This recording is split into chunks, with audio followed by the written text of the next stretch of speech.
Hey everybody, it's Odin, and in this week's video, I'm going to be telling you the story of how I got my first horrible fursuit. Now, I know a lot of you think this is my first fursuit, but it's actually not. No, it is my second fursuit. And then this one right here, this other Odin wolf head, that is my third fursuit. And then Nido, he's my fourth. He's my bunny. He's not Odin, different character. I know you can't really see him from the mic, but he's my bunny character. But let's go back to the year 2010. I was 19 in the fandom. I had been in the fandom for, I don't know, maybe 4 years or so, 5 years. I'm not quite sure when I first got into it. I'd have to do some research. I wanted a fursuit. I was an adult. I wanted to go to my first convention because I had not at this time been to a convention yet. I'd gone to local fur meets and met some people, so I had like a small group of friends to go with cons with. But I wanted to go to a con, and before I went to my first con, I wanted a fursuit. Now, mind you, you don't need a fursuit to go to your first convention, of course. Tons of people go to a convention, and they don't have fursuits, so you don't need one. But I wanted one at the time, and I had been working an office job for a couple years, so I had money saved up, and I was ready to buy a fursuit. So, at the time, this is going to be a little bit TMI for some people, but this is part of the story, so whatever. At the time, I had been looking at an adult website, and they had fursuit videos, okay? Now, before I talk about this part, I would like to point you to my I Discuss My Fursuiting Past video, because that explains it a lot more in detail.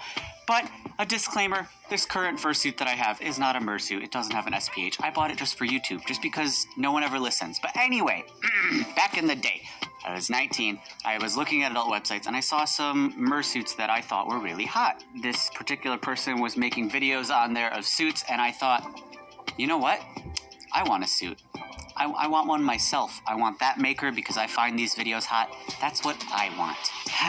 Oh boy, that was a mistake. See, I didn't really shop around for fursuit makers really much. I didn't really know much. I didn't look at reviews or anything like that. But the fursuit maker made a couple of fursuits that I liked at the time, like Granite the Wolf, Salt and Pepper, and he helped on Wookiee's suit, which is really good, you know. So I was like, wow, if mine looks like that, then, you know, that's what I want. That's what he'll make me. Oh yeah, and I'm not going to be saying the name of this fursuit maker. Now, the reason for that is because this is 8 years ago, and for all I know, this fursuit maker got a lot better. It's been a ton of time, you know, people improve with their craft. So hopefully, whatever they're producing is better than what I got in 2010. So I just don't want to name them because I don't want people to give him negative comments or anything. That's not my intention in this video. It's just to tell my experience and my story of how I got this horrible fursuit. Anyway, I emailed this person, and I'm gonna look at the screen here and read the email that I sent in 2010 because I didn't know I still had this in my inbox, but I did. Hi, my name is Odin Wolf. I am currently saving up money to buy one of your adult suits. Yeah, I wanted a fursuit, so sue me. I was wondering if you could give me a rough estimate based on the following. I'm a male, 5'6", and I weigh 115 pounds. I wish I still weighed 115 pounds. I weigh more than that now. My persona is a wolf. Here's a reference picture. And this is where it's different, you see. I'm going to put up the picture right now. Yes.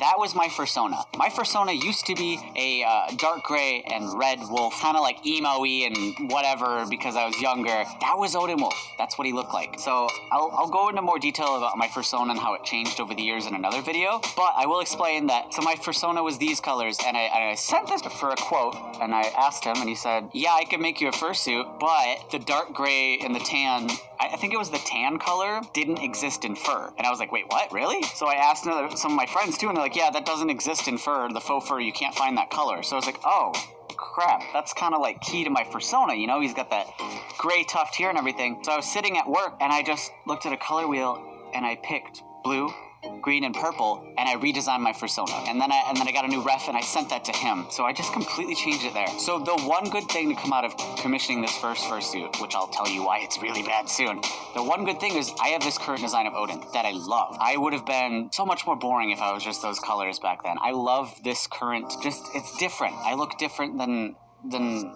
just a generic gray wolf, you know what I mean? So I'm really happy that came of it. But that might have happened with any fursuit maker, I'm not sure, so whatever. So I sent him the email, and I start talking to him on, I think it was MSN Messenger back then, maybe Skype, I don't know. Whatever we used in 2010, definitely wasn't Telegram. Yeah, and he started to work on my fursuit, and I was very excited. Very excited. Who isn't excited to get their very first suit. Little did I know it would be a complete disaster. He starts sending me work in progress pictures, and because I was just you get that like excitement and new suit glow where you get it and you just don't notice flaws right away. It's just like, because I was young, never had a fursuit before, and I didn't notice flaws. So my brain was just like, this is great. I love it. Doesn't matter what it looks like. This is great. This is what a suit should look like. I'm excited to get it.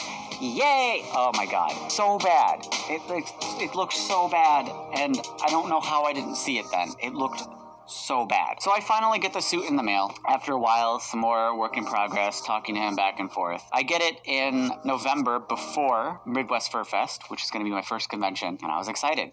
Posted a picture on my FA, like, yes, I'm going to go to the con in the suit. So I try it on, and it fits great. Like, the body fit perfectly. Like, I just sent him measurements, and yet it fit perfectly. So his sewing, like, is excellent. Like, he used a serge seamer. That was all solid. Like, just from a tailor perspective, it was just great. I didn't have to do a DTD or anything, duct tape dummy. Like, that aspect, I will still compliment. That was fantastic. However, let's start with the minor things that ended up being major things. I had foot paws and hand paws that he made. The foot paws were flat and terrible, looked awful. They fit fine, but the claws, what he did for them back then was he had a mold, and then he'd coat, like, they're purple, so purple liquid latex in there as the outside part, and then he'd use a hot glue gun to fill it. And while that's not a bad idea and concept to make custom claws, the silicone just rips off of the glue, like, over time. It doesn't stay on. It's terrible. It doesn't work. And also, when he glued on the nails, he just glued them on the fur. Like, straight up. So, at my first convention, they just fell off left and right. I lost, like, 4 nails just immediately. Awful. Terrible. And you know what? Before I explain how bad the fursuit head is, I'm gonna say how much I paid, because I didn't mention that. With shipping, I believe this was about $2,000. It might have been a little bit less. 2,000 American dollars I paid for this fursuit. Which, by today's standards, $2,000 for a full suit is cheap. But for what I got, that was $2,000 completely wasted. Like, completely wasted. Okay, now that you know how much money I got screwed out of, let's go to the head. So the fursuit head had awful looking eyes. I mean, that's obvious from the pictures, but also, like, the vision in it is like looking through a fucking needle, like a needle hole. That's it. 2 needle holes, just tiny vision, awful. I've never worn a fursuit since that has had worse vision than this suit. It's unbelievable how bad it was. I'm not even sure how it was crafted that poorly. Like, I couldn't see in that thing. I had to have a handler at my first convention. The jaw was just a taxidermy jaw shoved in there, which looked kind of creepy. Whatever, I guess. It was too tight back in the day. Like, it didn't feel good. And I don't know what fabric foam he used. Maybe it was the taxidermy jaw, but man, that thing was heavy. It was heavy for the size. The hand paws were just all long pile. They weren't shaved like you see these nice hand paws that are shaved. The paw pads were that hot glue and the latex, and they just rubbed off immediately as soon as I touched a hand railing. Just everything about it was a complete disaster. So I got this suit. I wore it at Midwest Fur Fest. And I remember one thing sticking in my mind was I was with my friends, Mocha and some other people, and they had these great fursuits. Like, one was a made for you, another one was, I forgot who made it, but they were great suits. We were walking around, and I was just like, every time people asked for pictures, they'd ask for the people I'm with, and they'd ignore me. And I was like, why doesn't anyone want to take pictures with me? And it's so sad looking back on 19-year-old me. And it's because my fursuit was so awful. Just so bad. It was creepy. It was just a creepy suit. Everything about it is so creepy, and it was poorly made.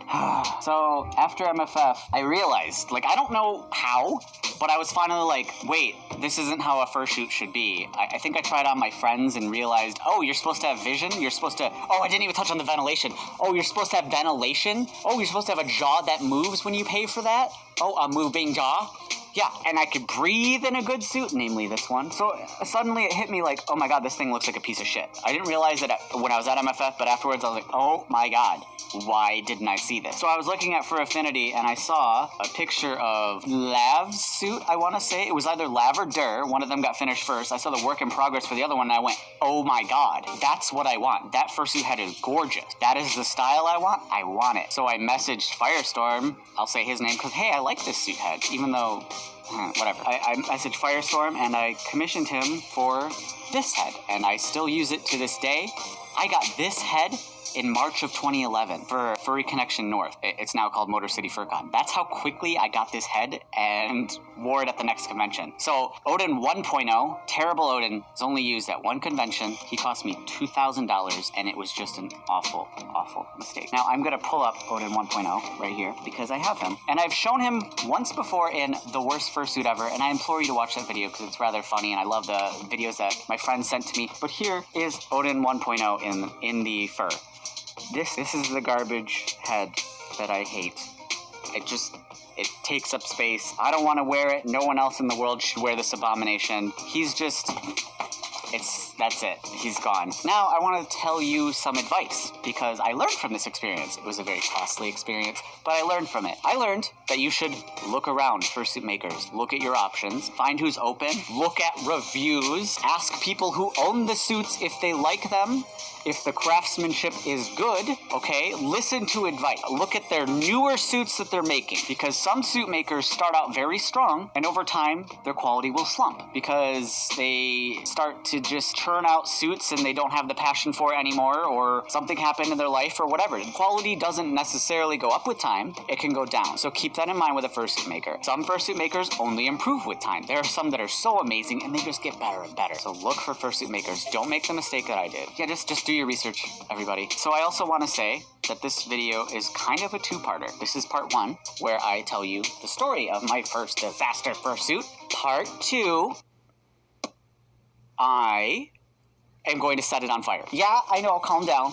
Calm down. I know I'm going to set Odin 1.0, the head, the body, the foot paws, and the hand paws on fire. I'm going to give it a funeral of sorts, because that fursuit doesn't get worn. Ventilation's terrible. Vision's terrible. I can't wear it anymore. I don't want anyone to wear my character. That's weird. No, absolutely not. You can't have my old character. It just sits in a closet taking up room. I don't want to carry it with me when I move. I have had 2 fursuit bodies since that body. I have my new YouTube-only non-mersuit body.